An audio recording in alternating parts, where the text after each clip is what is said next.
유다의 왕 요아스의 아들 아마샤 제15년에 이스라엘의 왕 요아스의 아들 여로보암이 사마리아에서 왕이 되어 41년간 다스렸으며 여호와 보시기에 악을 행하여 이스라엘에게 범죄하게 한 느밧의 아들 여로보암의 모든 죄에서 떠나지 아니하였더라. 이스라엘의 하나님 여호와께서 그의 종 가드헤벨 아미떼의 아들 선지자 요나를 통하여 하신 말씀과 같이 여로보암이 이스라엘 영토를 회복하되 하맛 어귀에서부터 아라바 바다까지 하였으니, 이는 여호와께서 이스라엘의 고난이 심하여 매인자도 없고 노인자도 없고 이스라엘을 도울 자도 없음을 보셨고, 여호와께서 또 이스라엘의 이름을 천하에서 없이 하겠다고도 아니하셨으므로 요아스의 아들 여로보암의 손으로 구원하심이었더라. 여로보암의 남은 사적과 모든 행한 일과 쌓은 업적과 다메셋을 회복한 일과 이전에 유다에 속하였던 하맛을 이스라엘에 돌린 일은 이스라엘 왕 역대 지략에 기록되지 아니하였느냐.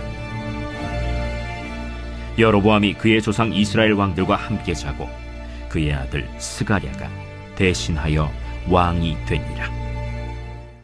Everyday is Sunday. 우리의 매일을 썬데이로 세팅하라. 할렐루야. 아침마다 새로운 주님의 은혜를 찬양합니다. 무엇이 나를 행복하게 만드는가 라는 책이 있는데요. 저자가 아프리카를 탐험할 때 외국인 선교사가 세운 한 학교에서 교육을 받고 자란 마사이족 족장 한 명을 만나게 됩니다. 그와 며칠을 동행하면서 낮에는 트레킹을 하고 밤에는 모닥불에서 많은 인생의 이야기들을 함께 나누는데요. 그의 얼굴빛에서 내적인 충만함과 평온함이 묻어납니다. 며칠을 동행하면서 하루는 그 족장이 묻는 거예요. 당신의 그 가방 안에는 무엇이 있는가? 그래서 여러 가지 가방 안에 집기들을 꺼냅니다. 지도와 식기, 수첩, 여러 가지 아이템들을 꺼내서 다 보여주는데, 족장이 그것들을 하나씩 멀끄러미 살펴보더니 한마디 합니다. 이 모든 것이 당신을 행복하게 하나요? 찰나의 질문이었지만 그 순간 내적인 파장이 컸어요. 이 모든 것이 당신을 행복하게 하나요? 이 질문은 지금까지 그가 여행에 들고 온 많은 짐뿐만 아니라 여태까지 평생에 거쳐서 자신이 지고 왔던 많은 짐들에 대한 근본적인 질문을 다시 생각하는 계기가 됩니다. 여러분, 오늘 말씀에 등장하는 여로보암 2세는 정말 부유하고 강성한 왕이었어요. 많은 것들을 누리고 많은 것들을 그의 나라 가운데 끌고 왔었죠. 한마디로 번영의 왕이었습니다. 많은 것을 소유하고 많은 것을 누렸어요. 솔로몬 때만큼 국토를 확장하고 경제적 큰 번영을 이루었습니다. 하맛 어귀에서 아라바까지, 즉 이스라엘의 최전성기인 솔로몬 시대의 최남단과 최북단의 국경을 회복하고 또한 무역 거점을 확보하면서 경제적으로도 번영을 누렸는데요.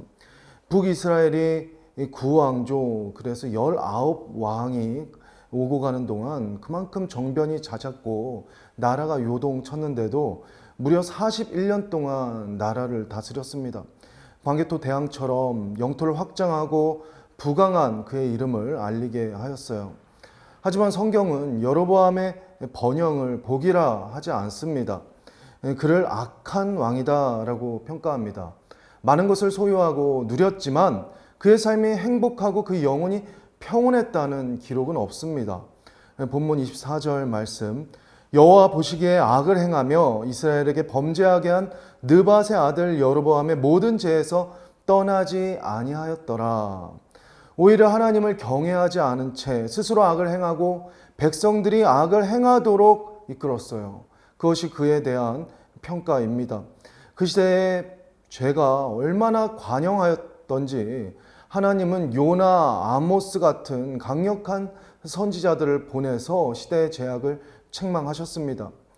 여러분, 이 여로보암 2세의 번영을 볼 때 신명기서 사간이 흐르는 이 열왕기 서를 보면요, 순종하면 복을 받고 불순종하면 저주를 받는다.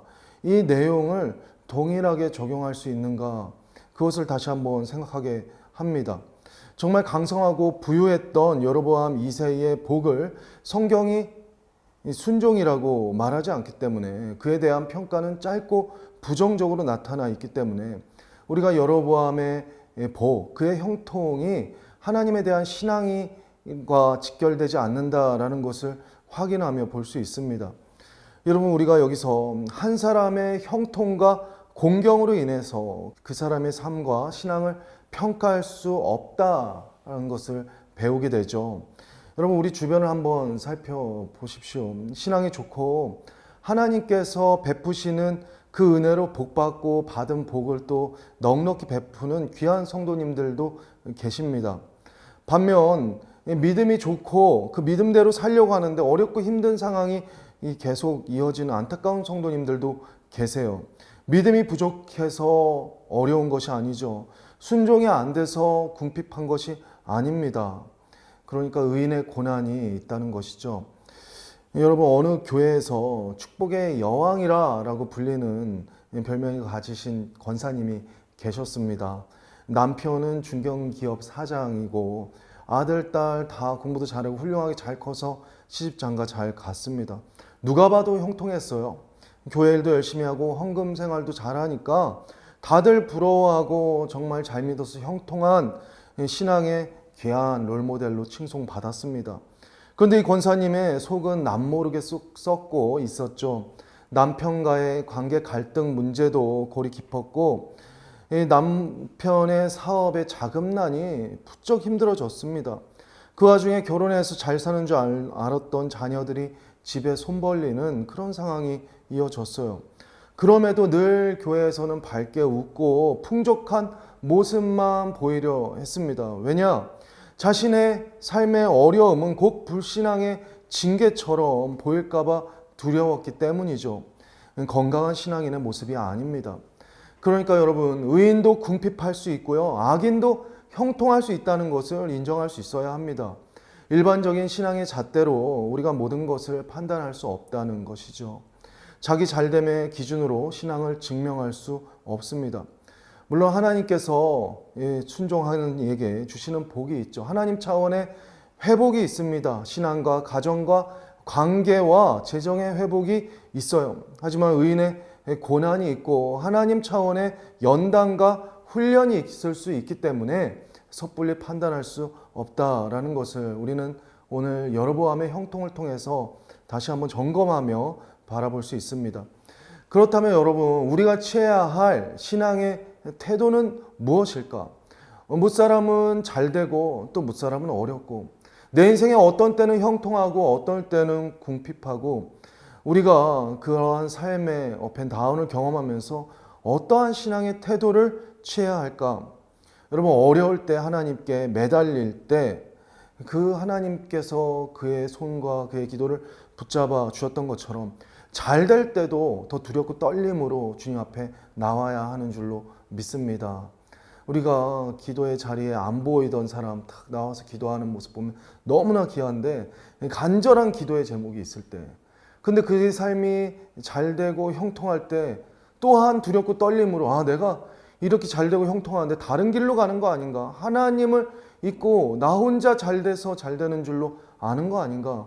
더 두렵고 떨림으로 주님 앞에 나올 수 있어야 될 줄로 믿습니다.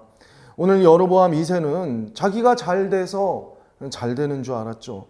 자기가 형통해서 그냥 형통이 거저오는 줄 알았습니다.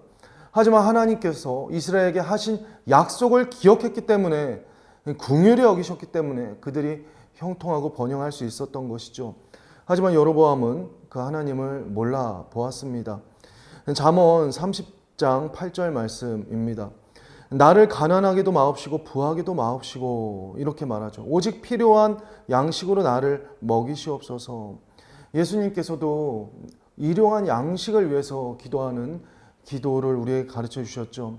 여러분, 잠언의 지혜와 예수님께서 말씀하신 이러한 양식을 위한 기도, 그것은 무엇입니까? 삶의 통전성입니다. 인테그리티.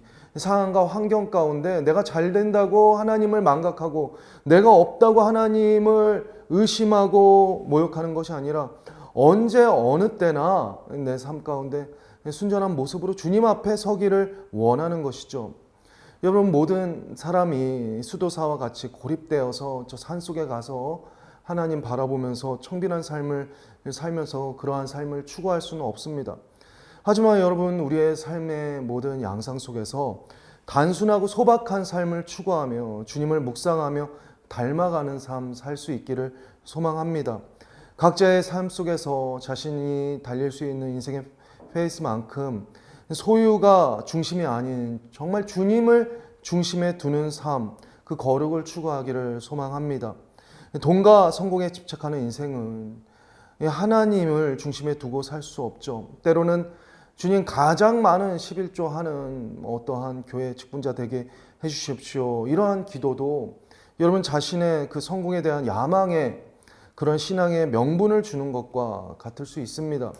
수입이 적을 때 헌금 생활을 주님께 온전히 구별해 드리지 못한다면 수입이 많을 때는 더 어려운 것이죠.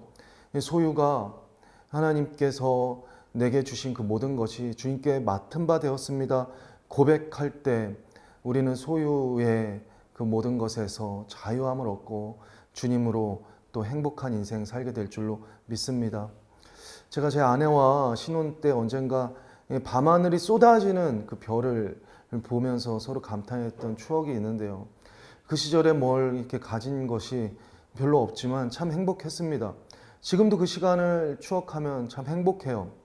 여러분, 소유가 행복을 보장할 수 있겠습니까?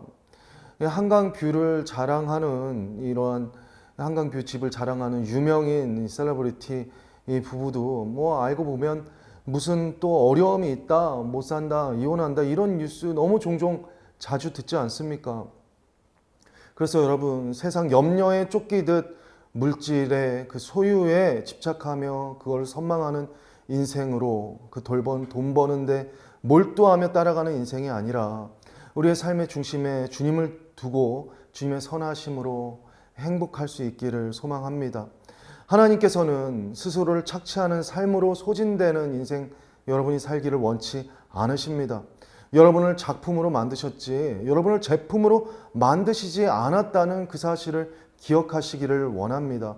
에베소서 12장 10절 말씀에 우리는 그의 만드신 바라 포이에마, 하나님은 여러분의 삶을 하나님의 걸작품으로 만드셨어요. 이미 하나님의 행복의 DNA를 여러분의 삶 속에 심어 두셨다는 말입니다. 그래서 유대교 신학자 아브라함 조슈아 헷셀은 우리는 오리지널하게 태어났는데 카피하며 살고 있다라고 하였습니다. 현대인들은 하나님께서 그에게 주신 고유한 그 행복의 DNA를 망각했어요. 더 많이 벌고 더 많이 휴가를 즐길 수 있다면 내 삶은 형통한 것이다 라고 자신을 착취하며 미래를 저당 잡으며 그렇게 급급하게 살아갑니다. 그 삶의 중심에 주님을 잃어버리고 많은 사람들이 우르르 달려가는 그대로 달려가며 맹목적으로 살아가는 것이죠. 여러분, 하나님께서 우리의 모든 것을 채우시는 분이신 줄로 믿습니다. 우리의 필요를 주님께서 아시는 분이신 줄로 믿습니다. 돈은 물이고 인생은 배다라는 말이 있죠. 배가 물이 있어야 갈 수 있습니다. 인생의 항해에서 하나님도 그것을 아세요. 기본적으로 우리 삶에 돈이 필요하다는 것을 부정할 수는 없습니다. 그런데요, 이 배 안으로 물이 들어오면 배가 침몰하듯이 돈이 배 안으로 들어오면 배는 침몰하는 것입니다. 돈은 우리를 편리하게 하지만 진정으로 행복하게 할 수는 없습니다. 영혼까지 자유하고 부유하게 할 수는 없어요. 그러므로 사랑하는 여러분, 이 시간 주님의 소유된 백성이 바로 우리의 정체성인 것처럼 주님은 우리가 세상 어떤 것을 소유함으로써 만족할 수 없다는 것을 깨닫기를 원하시는 줄로 믿습니다. 정말 주님 한 분 주님심에 두고 주님께서 먼저 그의 나라와 그의 의를 구한 이에게 더해 주시는 인생의 평온함과 안정감, 주님의 공급으로 인해서 정말 참 행복한, 오직 주님으로 인해 만족하고 행복한 저와 여러분, 우리 모든 성도님들 되시기를 주님의 이름으로 축복합니다. 이 시간 함께 기도하겠습니다. 사랑하는 주님, 우리가 주님 안에서 세상을 발견할 수 있기를 원합니다. 이 땅에서 눈에 좋아 보이는 대로 많은 이들이 추구하는 삶의 방식, 물질에 대한 소유 욕으로 점철된 인생이 아니라 정말 소박하지만 평온한 인생, 주님으로 만족했을 때 주님이 주시는 그 은혜의 공급으로 인해서 우리의 삶이 영원토록 주님만 바라보며 찬양할 수 있기를 원합니다. 주님 함께하여 주시고 물질에 휩쓸리는 삶이 아니라 물질을 다스리며 주님으로 인해 만족하며 행복한 삶 살 수 있도록 우리를 인도하여 주시옵소서. 그렇게 역사하실 주님께 우리의 모든 삶을 의탁하며 살아계신 예수님의 이름으로 기도드립니다. 아멘.